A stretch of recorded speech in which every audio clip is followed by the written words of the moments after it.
Baik, assalamualaikum warahmatullahi wabarakatuh.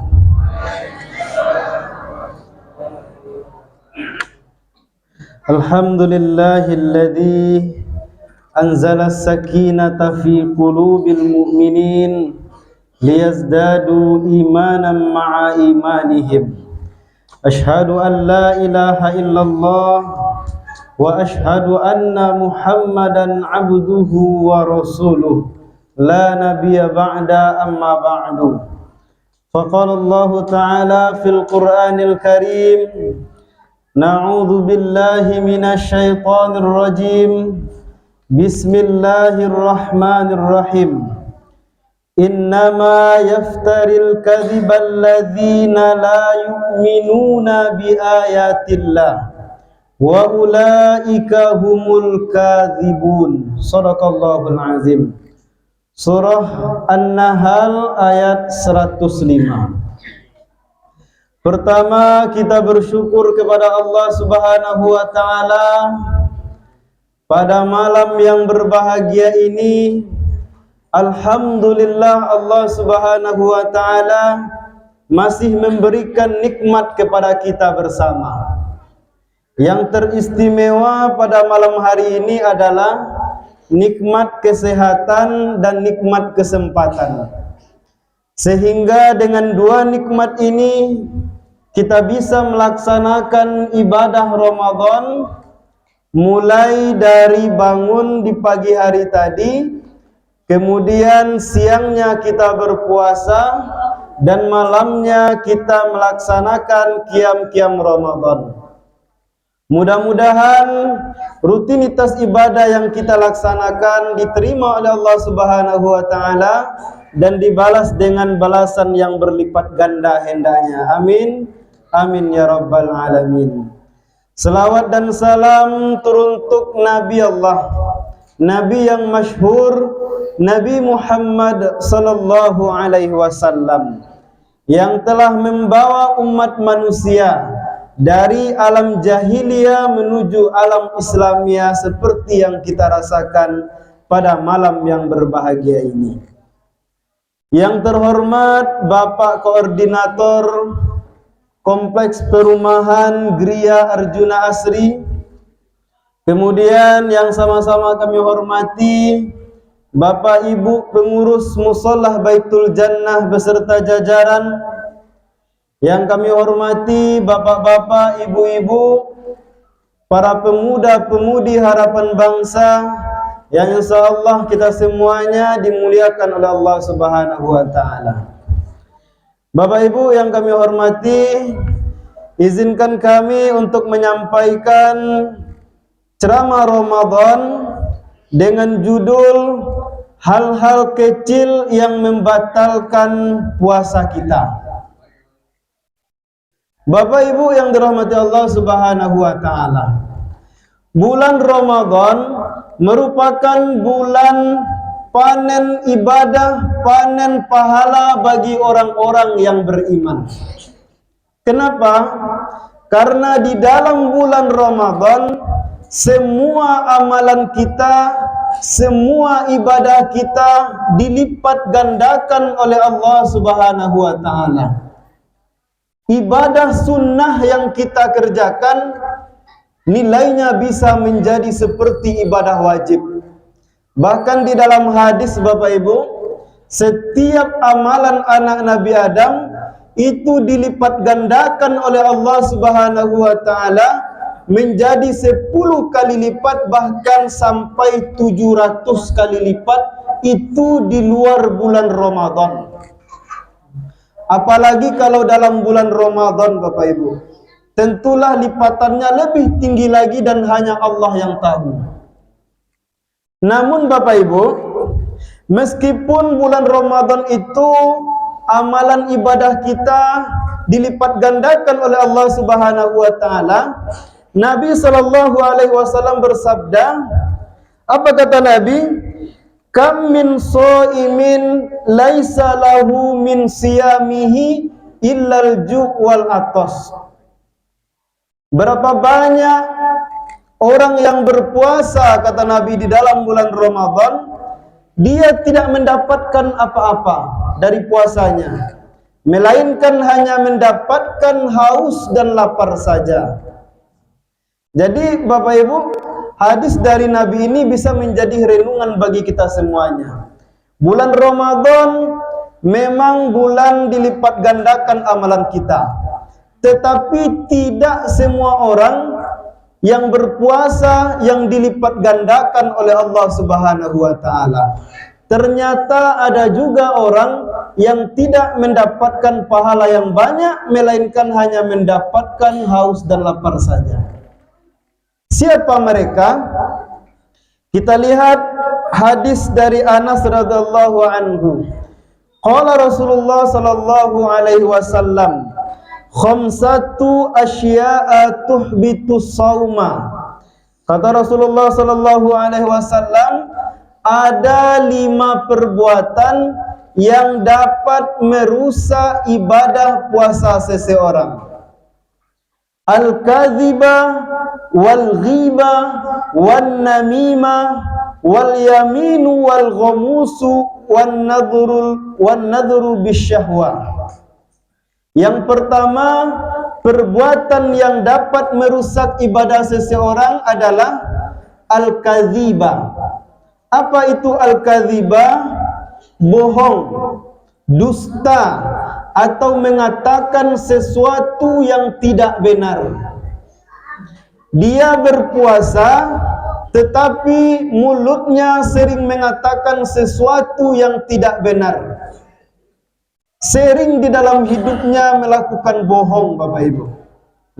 Orang yang berpuasa kemudian juga dia iringi puasanya dengan kebohongan, maka pahala puasanya akan hilang dan dia akan mendapatkan haus dan lapar saja. Jadi Bapak Ibu, kalau baduto di dalam bulan puasa bisa mengakibatkan hilang ibadah puasa kita.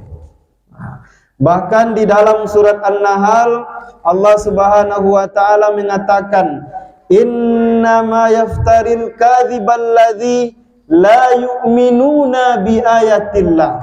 Sesungguhnya orang-orang yang membuat kebohongan itu, mereka itu merupakan orang-orang yang tidak beriman kepada ayat-ayat Allah.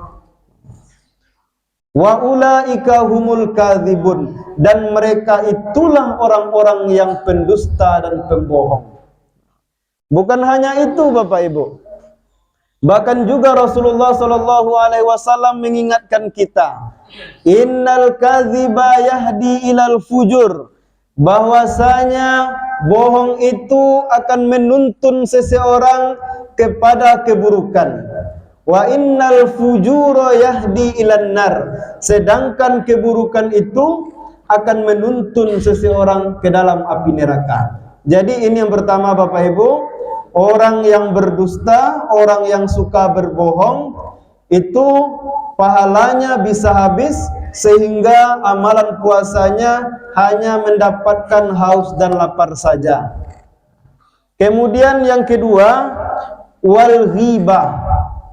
Ghibah atau gunjing, atau dalam bahasa kerennya adalah gosip. Apa itu gosip? Membicarakan aib orang lain yang mana sekiranya orang itu mengetahuinya, dia akan membencinya. Ghibah ini Bapak Ibu juga merupakan perbuatan yang dapat menghilangkan pahala puasa kita. Makanya Bapak Ibu, kalau dalam bulan puasa kok, kalau bisa di siang hari itu dihindari dulu berkumpul-kumpul Bapak Ibu. Mau tahu-tahu kita siang hari, kita hindari dulu. Karena kalau mau tahu-tahu itu Bapak Ibu, lurunya 10 menit pertama kabarnya Bapak Ibu. Kalau lah masuk 10 menit kedua, otakku mulai berkelok-kelok, mulai bercabang-cabang. Apalagi kalau lah masuk 10 menit yang ketiga, lah masuk ke dalam rumah otak Bapak Ibu. Jadi babayo Bapak Ibu. Jadi kalau dalam bulan puasa Bapak Ibu, hindari dulu berkumpul-kumpul. Lebih ancak kita membaca Al-Quran, banyak zikir, banyak solat pada siang harinya. Begitu juga dengan malamnya Bapak Ibu.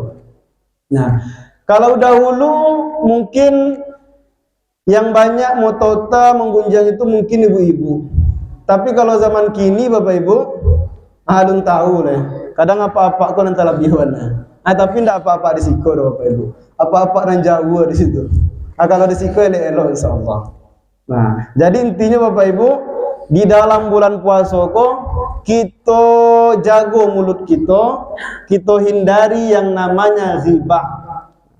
Karena kalau semakin banyak kita menghibah, makin banyak kita menggosip, menggunjing orang, maka akan menghilangkan ibadah puasa kita. Ini yang kedua Bapak Ibu. Kemudian yang ketiga adalah yang dapat merusak amalan ibadah puasa kita, an-namimah. Apa itu an-namimah? Mengadu domba. Suka melihat orang antara si A dan si B tidak bersaudara jadinya. Suka bermusuhan. Kalau dapet orang ko Bapak Ibu, baca ka senang hatinya. Termasuk Bapak Ibu, mohon maaf, yang suka mencari batang kago, bisa juga kita kiaskan kepada orang yang suka mau dua-dua ayam. Ada yang suka mau dua ayam musik Bapak Ibu? Insyaallah tidak ada. Mau dua ayam itu kan suka mencari ayam sianu jika baca ka. Itu juga bisa menghilangkan ibadah puasa Bapak Ibu. Untuk apa gunanya ayam dia dua-dua? Besok di akhirat awak lo dia dua-dua semua ayam lima Bapak Ibu. Jadi kalau orang yang suka mencari orang basi tangka, kok dapet orang kok parang setari Bapak Ibu asadang hatinya. Itu berarti ada sifat namimah di dalam dirinya. Kalau ada namimah Bapak Ibu harus dihilangkan di dalam bulan puasa ini. Harus kita hilangkan dan harus kita hindarkan. Jadi ini yang ketiga Bapak Ibu. Kemudian yang keempat adalah wal yamin wal ghamus. Orang yang suka bersumpah palsu. Suka mengatakan wallahi. Sedikit-sedikit wallahi untuk menutupi kesalahannya. Ketahuilah Bapak Ibu, ketika kita menyebut wallahi itu merupakan kalimat yang berat. Bahkan di dalam riwayat kita baca Bapak Ibu, saking beratnya arasy Allah itu bergetar ketika kita mengatakan kalimat wallahi. Kalimat itu sangat berat. Malaikat pun takut mendengar kalimat-kalimat wallahi itu Bapak Ibu. Tetapi sayangnya kita terkadang gara-gara hal yang sepele kita dengan mudah mengatakan wallahi, demi Allah, demi menutupi kesalahan-kesalahan kita. Bahkan di dalam ayat Al-Quran Bapak Ibu, pada hari kiamat nanti Allah tidak akan memandang orang-orang yang suka mengatakan sumpah palsu selama di dunia. Jangankan Allah pandang, Allah sucikan, Allah lihat saja dia nanti di akhirat tidak Bapak. Allah akan biarkan saja dia di akhirat nanti. Bagi orang-orang yang suka memainkan sumpah palsu di atas dunia ini. Jadi iko yang kampe Bapak Ibu. Kemudian yang terakhir adalah wan nadhru bisyahwa, yang dapat merusak ibadah puasa kita, memandang dengan syahwat. Ini biasanya Bapak Ibu antara laki-laki dan perempuan. Di dalam bulan puasa ini Bapak Ibu, mari kita tundukkan pandangan kita. Ghaddul basar, tundukkan pandangan kita. Kalau ada istilahnya dalam bulan puasa gini ngabuburit Bapak Ibu, biarkan sajalah. Karena kami yakin Bapak Ibu kalau ngabuburit itu banyak yang akan nampak nanti. Di luar sana Bapak Ibu, ada orang yang indah pakai jilbab, ada orang laki-laki yang mau buka baju sanjo-sanjo itu bagai. Kalau dapet Bapak Ibu, tidak usah kita cari itu. Kita biarkan saja. Karena kalau kita mencarinya lama-lama, menimbulkan rasa yang tidak karuan nantinya, itu dapat merusak ibadah kita. Jadi kalau Bapak Ibu, 5 perbuatan yang dapat merusak amal ibadah kita di dalam bulan puasa. Yang pertama adalah bohong, yang kedua adalah ghibah atau menggunjing, Yang ketiga adalah namimah, suka dengan permusuhan, suka muadu-adu orang, dan yang keempat sumpah palsu, dan yang terakhir adalah pandangan dengan syahwat, memandang dengan syahwat. Maka dari itu Bapak Ibu, dalam bulan puasa kini mari kita perhatikan ibadah kita jago mata kita jago hati kita dan perbuatan kita.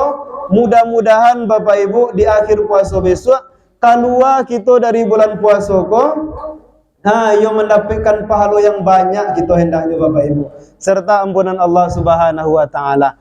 Jadi yang dapat kami sampaikan pada malam kini Bapak Ibu, talabiyata kurang kami mohon maaf. Wabillahi taufiq wal hidayah. Wassalamualaikum warahmatullahi wabarakatuh.